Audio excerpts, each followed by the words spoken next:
estudi de les patronales d'Astúries, Galicia y Lleón calcula un impacto de 1.200 millones en el Principau cuando tea en marcha el corredor atlántico del noroeste.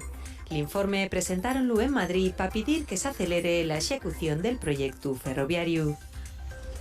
Meryl Streep ya está en Asturias. La actriz norteamericana llegó a Ubieu esta mañana antes incluso de la hora prevista.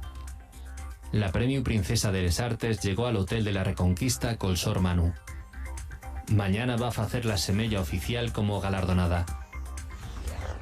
El Concello d'Áviles va a obligar a solicitar licencia de apertura para viviendas d'uso turístico.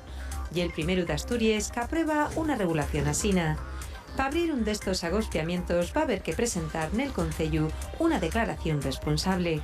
Con esta regulación, les viviendas van a tener la consideración de agospiamiento.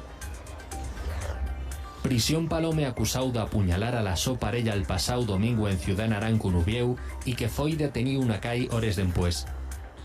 Güey pasó a disposición del juez que decretó el so ingreso a una cárcel por un delito de homicidio en grado de tentativa.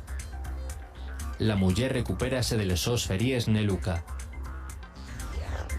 Y Jan Castaño y el premio Asturias Xoven d'Artes Plásticas de este año. Nesos pieces en temet grabado y pintura col mar como telón de fondo. Pueden verse en la sala Borrón d'Ubieu. Agora prepara un nuevo proyecto relacionado con la inteligencia artificial. Un estudio en el que participaron investigadores del Museo Nacional de Ciencias Naturales plantea cómo proteger las pinturas rupestres de la Cueva del Pindal. Lo objetivo ya evitar los daños causados por microorganismos que abonden cuando aumenta la actividad humana y que incluso pueden llegar a hacerles desaparecer.